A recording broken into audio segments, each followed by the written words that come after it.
Onion gravy for chapati. இது எப்படி செய்யுதுன்னு பார்த்துடலாம். ஆனியன் 3 நல்லா ஸ்லைஸாக கட் பண்ணணும். நம்ம பச்சடிக்கு போடுற மாதிரி கட் பண்ணி வச்சுக்கோங்க. அப்புறம் டொமேட்டோ 3 நல்லா வாஷ் பண்ணி நல்லா அரைச்சி பேஸ்ட்டாக எடுத்து வச்சுக்கோங்க. அதுக்கப்புறம் முந்திரி, சோம்பு அதுவும் அரைச்சி தனியாக பேஸ்ட்டாக எடுத்து வச்சுக்கோங்க. ஜிஞ்சர் கார்லிக் பேஸ்ட்டு இதுவும் தனியாக வச்சுக்கோங்க. ஸோ கொரியாண்டர் கொஞ்சம், பச்சை மிளகாய் கொஞ்சம், இவ்வளோ தான் இந்த ஃபுல் கிரேவிக்கு தேவையான பொருள். இப்போ ஃபஸ்ட்டு எண்ணெய் ஊற்றிக்கோங்க. எண்ணெய் நல்லா காஞ்ச பிறகு பச்சை மிளகாய் ஃபஸ்ட்டு போட்டுக்கிட்டு அதுக்கப்புறம் ஆனியன் போட்டுக்கோங்க. நல்லா வதங்கினதுக்கப்புறம் இதில் ஜிஞ்சர் கார்லிக் பேஸ்ட் ஆட் பண்ணி அதையும் வதக்க ஸ்டார்ட் பண்ணுங்கள். இது கொஞ்சம் நல்லா வதங்கினதுக்கப்புறம் டொமேட்டோ பேஸ்ட் ஆட் பண்ணி இதையும் வதக்குங்க.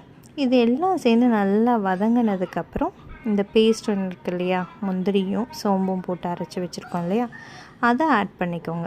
இதெல்லாம் நல்லா வதக்குங்க. கொஞ்சம் ட்ரைட் அவுட்டாக இருந்தால் கொஞ்சம் 1/2 கிளாஸ் வாட்டர் ஆட் பண்ணிக்கோங்க. நல்லா வதக்கிட்டே இருங்க. இதெல்லாம் நல்லா வதங்க பார்த்திங்கன்னா எண்ணெய் லைட்டாக நம்ம தெரிஞ்சு வரும்.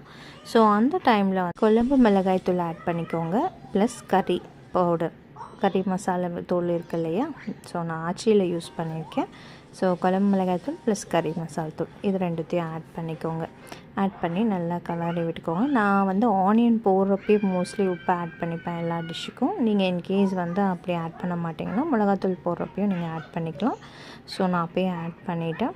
நல்லா கலரி விட்டுட்டே இருங்க. அதுக்கப்புறம் கொஞ்சம் வாட்டர் ஊற்றுனதுக்கப்புறம் பார்த்திங்கன்னா கொஞ்சம் கேர்டு ஆட் பண்ணோம். 2 ஸ்பூன் இல்லை 3 ஸ்பூன் கேர்டு ஆட் பண்ணிவிட்டு நல்லா கலரி விட்டுக்கிட்டே இருங்க. அதுக்கப்புறம் ஒரு 5 மினிட்ஸ் கழித்து கொரியாண்டர் ஆட் பண்ணி சர்வ் பண்ணுங்கள். ரொம்பவே டேஸ்டியாக ஆப்டாக இருக்குங்க சப்பாத்திக்கு. ட்ரை பண்ணி பாருங்கள்.